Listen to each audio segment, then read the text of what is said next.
Nouvelles informations sur le nombre de personnes tuées dans des accidents de la route liés à la marijuana au Colorado. Les chiffres indiquent une augmentation de 100%. En 2014, le Colorado a été le premier État à légaliser la weed. En un an, les accidents de la route et les hospitalisations liées à l'herbe ont doublé. Oakland. Dans le port de cette ville de Californie, un bâtiment discret mais bien gardé. Le centre de soins Harborside, une officine pharmaceutique d'un genre particulier. Celle-ci, c'est de la OG. Le gramme est à 17 $ plus les taxes.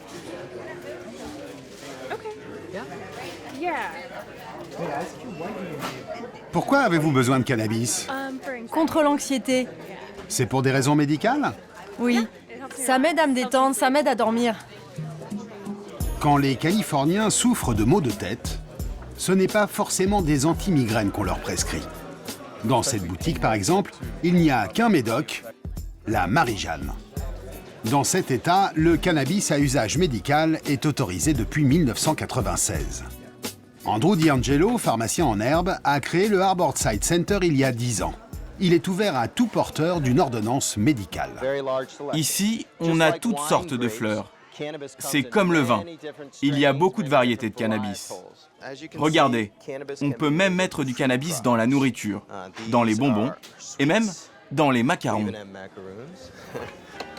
À fumer ou à manger, le cannabis se vend très bien. Dans son magasin, Andrew écoule chaque année 1 tonne de plantes et récolte 25 millions de dollars. Un business lucratif qui pourrait bien s'envoler grâce à une nouvelle loi. Pour le moment, c'est légal si vous êtes malade, mais c'est tout. Si la proposition 64 est votée, toute personne de 21 ans et plus pourra venir ici en acheter en toute légalité. Je pense qu'on va avoir plus de clients, mais ça ne changera pas notre modèle économique. On devra sans doute s'agrandir. C'est tout. D'Angelo cache sa joie. Mais le marché légal du cannabis, qui pèse déjà en Californie plus de 2 milliards de dollars, devrait frôler les 7 milliards en 2020, si la loi passe. Nous avons récolté assez de signatures pour voter la loi visant à taxer et réguler la marijuana pour les adultes en Californie. Si vous en avez assez que l'on gaspille l'argent du contribuable, vous feriez mieux de vous intéresser à ce référendum. Si vous en avez marre d'une politique pénale raciste qui ravage les minorités depuis des générations, si tout simplement vous avez des enfants, vous feriez bien de regarder cette loi de près. Vous avez bien entendu. C'est le vice-gouverneur de Californie en personne qui plaide pour la légalisation. Le 8 novembre prochain, le jour où les Américains choisiront entre Trump et Clinton, les Californiens voteront aussi pour ou contre la légalisation totale du cannabis. 4 États américains ont déjà légalisé la marijuana non médicale. Si la Californie les rejoint, ce sera l'État le plus riche d'Amérique, la 6e puissance mondiale, qui franchira le pas. L'enjeu est considérable, et pas seulement pour les États-Unis. Les sondages donnent le oui gagnant à 58%. Alors les acteurs du secteur se préparent à l'ouverture du marché. Fin septembre, ils se sont réunis à Los Angeles, sur le Queen Mary. Oubliez les dreadlocks et le look Woodstock. Ici, on est plutôt costard-cravate et on se frotte les mains.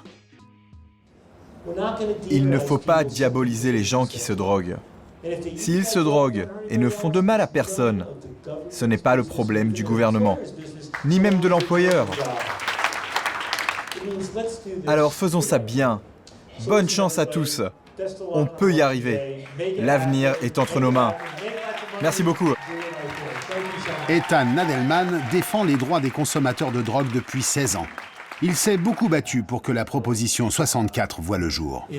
Légaliser la marijuana en Californie ne sera pas seulement incroyable pour l'État de Californie, ça résonnera de manière positive dans le pays et même dans le monde. Cette loi, c'est une affaire de justice sociale. La guerre contre les drogues, principalement contre la marijuana, est une politique rétrograde. qui coûte des milliards, des dizaines de milliards de dollars à l'État chaque année. Des Américains sont envoyés derrière les barreaux, on les prive de leurs droits, de leur liberté, on leur pourrit la vie, tout ça sans réussir à éradiquer la marijuana. Ce défenseur des amoureux de la ganja est à la tête du plus puissant lobby pro-drogue du pays. Son organisation prétend travailler sur une nouvelle politique des drogues, reposant sur la science, la santé et les droits de l'homme. Sting est membre honoraire de ce lobby. Pour défendre la fumette, la rockstar ne fait pas dans la dentelle. La guerre contre les drogues représente une grave violation des droits de l'homme. Et voici le membre le plus influent de ce groupe de pression. Je suis George Soros. George Soros, la 19e fortune des États-Unis.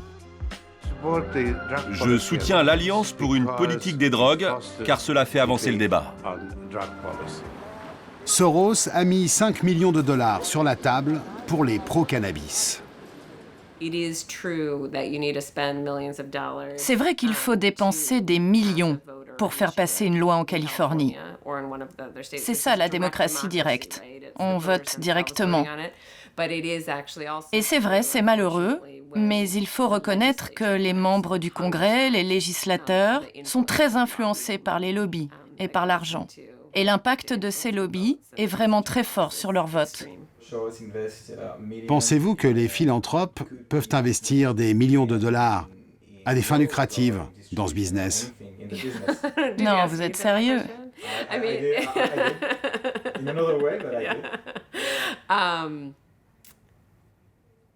Je ne peux pas parler à la place de George Soros, mais honnêtement, je ne pense pas. Ce n'est pas le cas. Des milliardaires qui investissent des millions de dollars au nom des libertés individuelles. Belle utopie. Le problème, c'est que les pro-cannabis ne veulent pas voir les effets collatéraux de la légalisation. Nouvelles informations sur le nombre de personnes tuées dans des accidents de la route liés à la marijuana au Colorado. Les chiffres indiquent une augmentation de 100%. En 2014, le Colorado a été le premier État à légaliser la weed. En un an, les accidents de la route et les hospitalisations liées à l'herbe ont doublé. De quoi affoler les opposants à la légalisation, qui n'arrivent pas à se faire entendre. Pour mener campagne, ils n'ont récolté que 2 millions de dollars. Salut, ça va? Oui, et vous? Ça va. 8 fois moins que les pro-cannabis. Qu'est-ce qui s'est passé avec la proposition 64? Eh bien, les auteurs de ce texte se sont inspirés de la loi sur l'usage médical de la marijuana. Mais ils ont laissé de côté tout ce qui concerne la santé publique et la sécurité. Et ils n'ont conservé que ce qui touchait à l'industrie et au profit. Si on nous avait écoutés, on aurait pu améliorer cette loi en prenant en compte les jeunes, la sécurité routière et la santé publique. Bref, on est en train de passer de la prohibition à un marché sans garde-fou. Retour à Los Angeles. Sur le front de mer, entre palmiers et terrains de basket, les magasins de cannabis médicinal fleurissent. Direction le sud de la ville, dans une start-up d'un nouveau genre, Weedmaps. Donc c'est vraiment ici que la magie prend forme. Eh, salut les gars, ça roule? Beaucoup de bonnes choses vont sortir de cette pièce prochainement. Weedmaps, c'est les pages jaunes du cannabis. En quelques clics, les consommateurs peuvent trouver les meilleurs crus au meilleur prix près de chez eux. Taux de THC et composition chimique sont détaillés pour une défonce optimale. 200 employés en casquette génèrent autour de 70 millions de dollars par an, de quoi bien les chouchouter. On n'est pas une boîte comme les autres. Nous, on a une salle pour fumer. Et alors, comment ça marche? Donc les gars qui utilisent du concentré, ils utilisent là les bongs. Par contre, c'est comme pour le reste. Si ça nuit à la concentration, tu le fais après les heures de bureau. Mais c'est un lieu unique. Sous ses airs d'adolescent attardé, Doug Francis a bien plus d'influence politique que la police.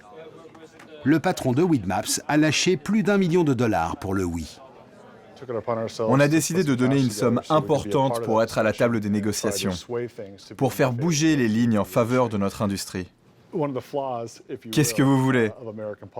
C'est un défaut de la politique américaine. C'est l'argent qui fait la loi dans notre pays. Ça en dit long sur notre morale politique. Plus capitaliste que philanthrope, Doug Francis sait que la proposition 64 peut casser la banque. La vente légale de marijuana devrait rapporter à l'État californien plus d'1,5 milliard de dollars par an. De quoi donner des idées à bien d'autres États américains. C'est quelque chose que j'attends. La légalisation en France. J'ai hâte.